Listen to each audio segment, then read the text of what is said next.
Have you ever found yourself just staring at a list of verb conjugations and feeling completely defeated? Oh, I think we all have. Right.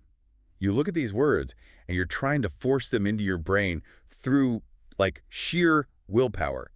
And meanwhile, you watch someone else magically absorb the exact same language like a sponge. Yeah, they hear a word once and they just know it. They don't even seem to be trying. It feels incredibly unfair. It really is a universally frustrating experience. You sit there watching that person and naturally start to wonder, do they have a secret? Exactly. Like, do they study differently?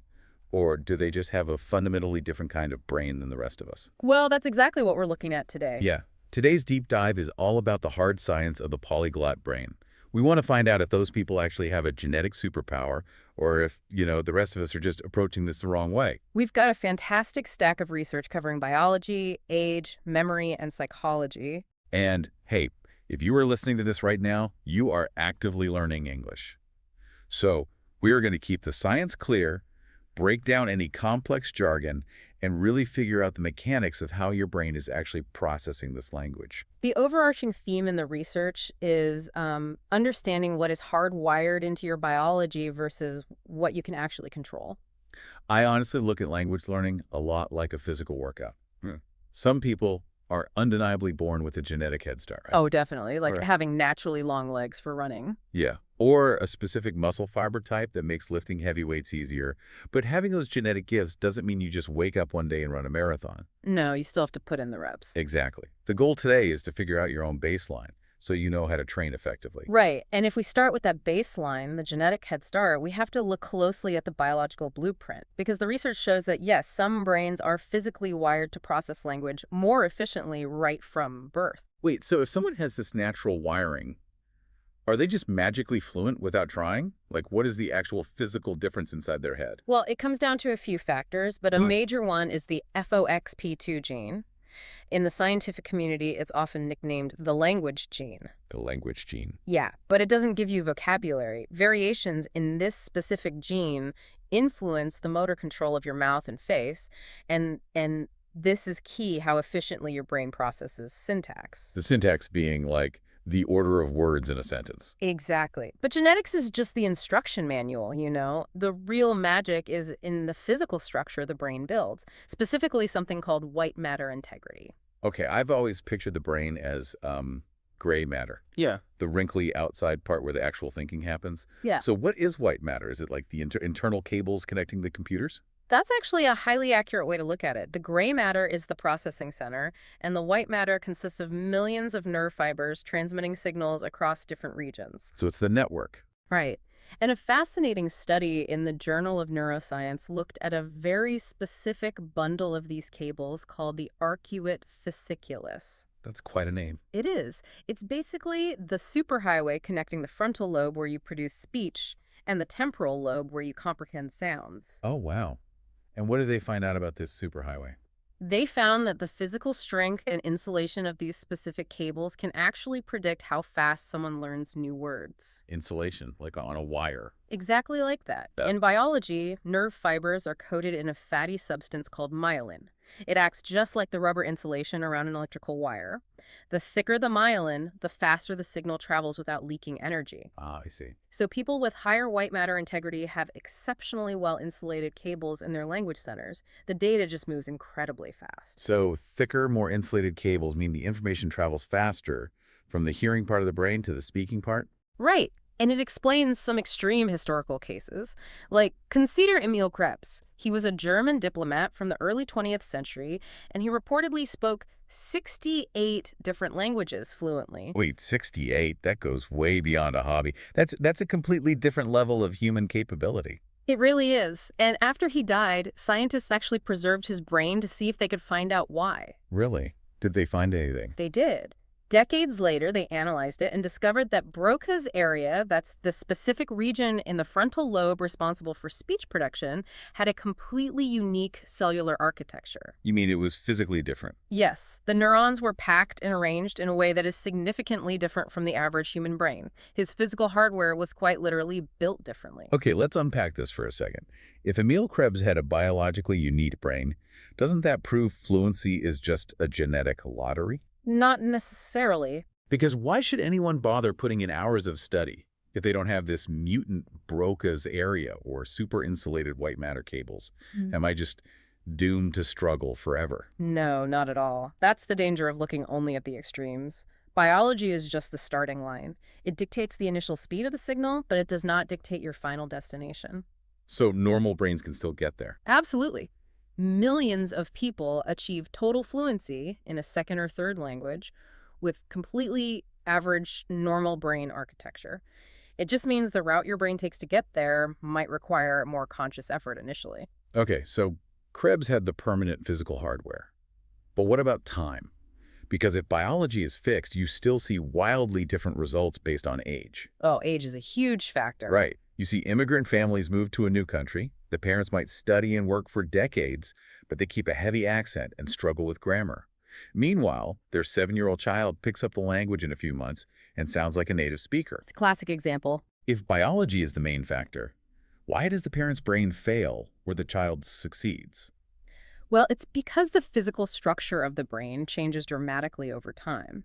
This brings us to the concept of the critical period and brain plasticity. Plasticity meaning flexibility. Exactly. During childhood, the human brain is highly plastic. It's actively building its map of the world, just growing connections wildly. But obviously we don't keep that flexibility forever. We don't because it's highly inefficient. The brain consumes a massive amount of energy and eventually it needs to optimize. And it does this through a mechanism called synaptic pruning. Synaptic pruning. I read about this in the notes.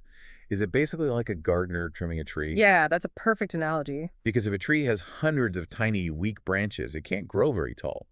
So the gardener cuts off the smaller, unused branches, which forces all the water and nutrients into the main branches, making them much stronger. Yes. The brain prunes away neural pathways it isn't using so it can strengthen the ones it relies on every day. So how does that affect language? Well, babies are born with the ability to distinguish every single sound or phone in every human language. But by the time you're a toddler, your brain realizes, oh, I'm only hearing English, or I'm only hearing Spanish. Ah, I see where this is going. Right. It prunes away the ability to hear the foreign sounds you don't need, so you can become an absolute expert at your native tongue. So specializing in our first language physically remove the pathways we would use to easily learn a second one. That totally explains why adults struggle to even hear the difference between certain foreign vowels. The branches are gone. The branches are gone, and the remaining pathways are heavily reinforced. And researchers have actually pinpointed exactly when this window closes. Oh, really? When is it? There was a massive study conducted by MIT, published in the journal Cognition. They used an enormous data set of 670,000 participants. Wow, that's huge. Yeah, and they found that the ability to learn a new language with true native-level grammatical proficiency peaks at age 17.4. Wait, why 17.4? That is such a specific number. It corresponds to the final major wave of brain maturation. The prefrontal cortex finishes its major development, and the overall plasticity of the brain settles into its adult form. The cement finally dries. Exactly. Yeah. After 17.4, the ability to effortlessly absorb native-level grammar begins a steady decline. Okay, but since almost everyone listening to this right now is well past 17.4 and our cement is dry, how are we actually processing English right now? That's the big question. Right, because we can't use childhood plasticity and we can't change our genetics. So what is the actual mental tool we are relying on as adults? Well, this is where we shift from physical brain traits to active cognitive processes, because adult language learning is essentially a massive, conscious data processing task. Okay. And the primary tool your brain uses for this is your working memory. Working memory. So we aren't talking about long-term memory, like where you store your childhood memories or facts for a test. We're talking about the short-term workspace inside your head. Yes. Working memory is how much active information you can juggle in your mind at one exact moment. And within that workspace, there is a specific component called the phonological loop. The phonological loop. Yeah, it deals entirely with auditory information, the raw sounds you're hearing in real time. So if I'm trying to picture the phonological loop, is it basically like a short-term audio recorder inside my head? That's a great way to think of it. Like when someone speaks to me in a new language, my brain hits record. And if I have a highly efficient loop, I can hold on to a longer string of sounds and let the recording play back in my head for a few extra seconds before it disappears. That playback mechanism is the key to everything. The longer the raw audio loops in your working memory, the more time the analytical part of your brain has to decode it. So it's not just about memorizing a sound. No, high working memory is the mechanism that allows you to subconsciously spot patterns. How does that work in practice? Like spotting a grammar pattern. Exactly. Imagine you hear a new verb in 3 different sentences. If your phonological loop holds onto those sentences long enough, your brain starts to notice, wait, every time they talk about the past, there is an ED sound at the end of the word. Oh, I get it. You start to internalize the grammar naturally, like a detective reviewing an audio tape, rather than having to consciously memorize a rule from a textbook. Yes, that is the ultimate goal, just naturally feeling what is correct because your brain has processed the pattern. But here's a major variable. What if your working memory is great, your genetics are completely fine, but you sit down to practice and you still just freeze up? Like you learn nothing. Now we're talking about the effective filter. The effective filter. Yes. This concept was introduced by Dr. Stephen Krashen, a linguist from the University of Southern California. And honestly, understanding the effective filter hypothesis is arguably the single most important thing for an adult learner. Okay, let's break down the jargon for the listeners. Yeah. Effective sounds very academic, but it really just means emotional, right? Yes, exactly. So Kreischen is saying that your emotional state creates a literal filter in your brain. It's not just a metaphor. It is a biological mechanism. When you feel anxious about your accent or stressed about making a mistake in public, or even if you're just terribly bored by the material, your brain enters a low-level stress state. Wait, so Kreischen is saying that my anxiety about speaking to a native speaker or my boredom with a grammar textbook is literally physically blocking the language from entering my memory. Yes. Your brain is essentially a survival machine. When you feel stress, your amygdala, the brain's threat detection center, hijacks your cognitive resources. Oh, wow. The brain prioritizes survival over learning. So the phonological loop we just talked about, it gets shut down. Yeah. The new vocabulary simply bounces off the wall and never reaches the language processing centers in the cortex. This perfectly explains a phenomenon you see in language classes all the time.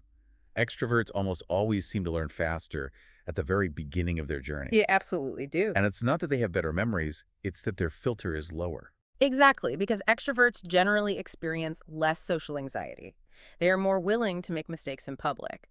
They will try to speak, use entirely the wrong verb tense, and not feel a paralyzing sense of shame. Right. And by staying relaxed, their working memory stays wide open. Plus, that constant output speaking out loud forces the person they are talking with to provide immediate feedback, which rapidly accelerates the learning loop. This reminds me so much of Benny Lewis. Oh, the fluent in 3 months guy? Yes. Yeah. If you just look at his results today, you might assume he has the Emil Krebs brain. Yeah. But Benny actually failed learning the Irish language in school for 11 straight years.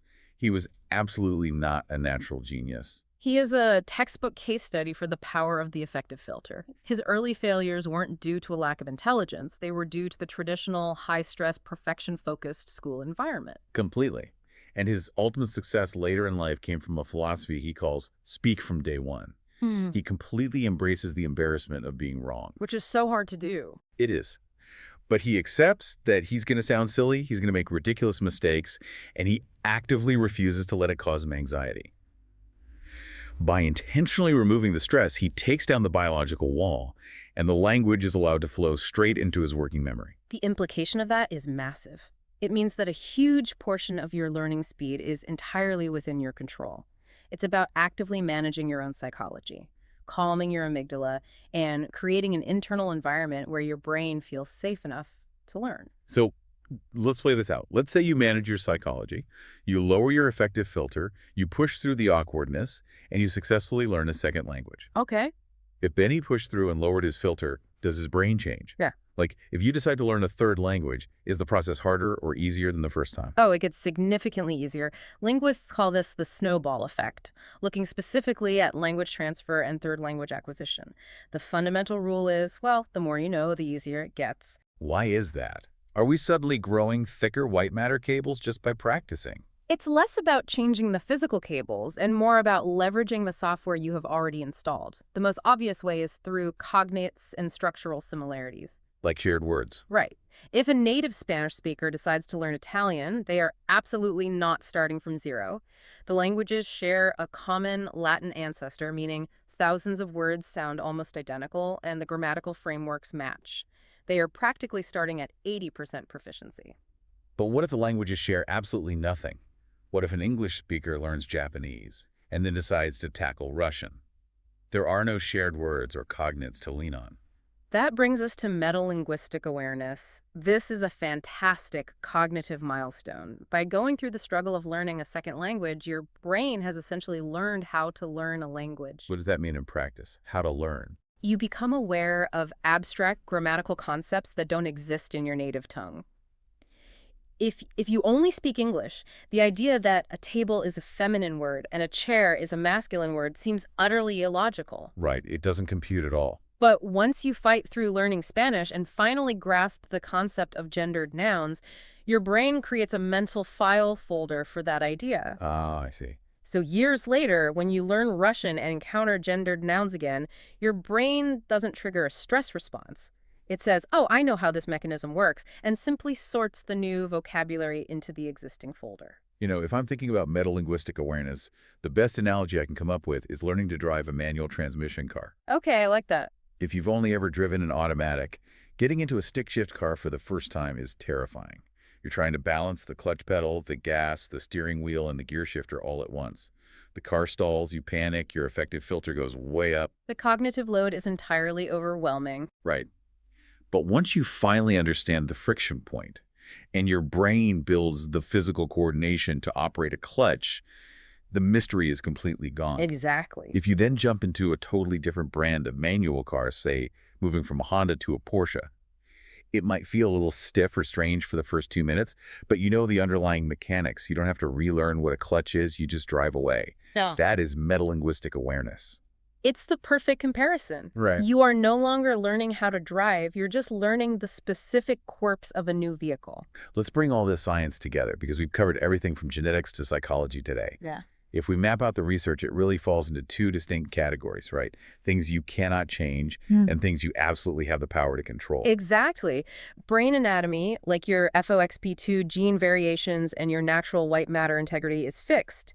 Age, and that 17.4-year threshold for peak childhood plasticity, is also fixed. And working memory. Working memory, like the size of your phonological loop, can be optimized a bit, but largely your biological hardware is what it is. But, and this is the core message if you're listening to this right now, your prior language experience and your effective filter are entirely in your control. Absolutely. As a B1 or B2 English learner, you have already proven that your brain can acquire language. You've already built some of that metalinguistic awareness. The clutch is already installed. You have survived the hardest part, which is building the initial framework. Biology certainly matters. Mm. We aren't going to deny the science. But your mindset is the ultimate key to unlocking whatever biological potential you have. You do not need the brain of Emil Krebs to become fluent in English. No, you don't. You don't need to be under the age of 17, and you don't need magic genes. What you need is to manage your amygdala. Lower your stress. Relax. Be willing to sound a little silly sometimes, just like Vinnie Lewis did when he finally learned Irish after failing for 11 years. The only thing truly standing in your way is that invisible wall of anxiety. And if we look at the bigger picture, it leads to a truly fascinating final thought. We know that the struggle of learning a second language builds metalinguistic awareness. Right. So consider this. What if the frustration you are feeling right now, wrestling with English grammar and forcing your brain to process new sounds? What if that very struggle is permanently strengthening your cognitive pathways? Oh, wow. By pushing through the difficulty today, lowering your filter, and doing the hard work, you might be slowly molding your own brain to be a little more like Emil Krebs every single day. Now, that is a thought worth holding on to next time you open your textbook. Keep putting in the reps. The Girl Who Spoke 7 Languages. Part 1. Maria was 8 years old when she said her first word in a language that wasn't her own. It was an accident. A tourist dropped his wallet outside her apartment building in Lisbon. She picked it up, ran after him, and without thinking, without even knowing why, she said, Monsieur, vous avez oublié quelque chose. The man stopped, turned around, stared at her, How does a child in Lisbon speak perfect French? He asked. Maria didn't know the answer. She went home, told her mother, and her mother laughed. You probably heard it from the TV, she said. But Maria knew it wasn't the TV. She had never studied French. Never had a French teacher. Never even been to France. Yet the words had come out, naturally. Perfectly. Like breathing. That night, lying in her small bed, Maria stared at the ceiling and whispered words in a language she didn't recognize. She was terrified. But more than terrified. She was curious. By the time Maria was 12, she spoke 4 languages fluently. Portuguese, French, Arabic, Mandarin. Her teachers didn't know what to do with her. Her classmates thought she was strange. Her father, who had left when she was 3, didn't know she existed anymore. The only person who believed in her was her grandmother, Avu Helena. Every Sunday, Avu Helena would sit with Maria at the kitchen table, pour 2 cups of strong coffee, and say, "The world gave you a gift, my love. The question is, what will you give back to the world?" Maria never had an answer. Until the day everything changed. She was 16 when she got the letter. A scholarship. A full scholarship to one of the most prestigious language schools in Europe, in Vienna, Austria. Maria held the letter with shaking hands. It was everything she had ever wanted. But Vienna meant leaving Lisbon. Leaving her mother, who worked 2 jobs. Leaving Avu Helena, who was getting older and slower every year. Leaving the only life she had ever known. Her mother cried when she read the letter. But they were not sad tears. "Go," her mother whispered. "Go and become everything I never could." The night before she left, Avu Helena pressed something cold into Maria's hand. A small silver ring. "This belonged to your great-grandmother," she said. "She also had a gift the world didn't understand. Promise me you will not hide yours." Maria promised. 3 days later, she boarded a plane for the first time in her life. She had no idea that in Vienna she would discover that her gift was not what she thought it was. End of part 1. In part 2, Maria arrives in Vienna and meets someone who knows things about her that no stranger should ever know. If this story moved you, subscribe to English Tales and Trails. Next episode drops soon. You won't want to miss what happens to Maria in Vienna. You made it all the way, look at you, hanging through the chaos and the bloopers too. If you're grinning at the screen right now, guess I did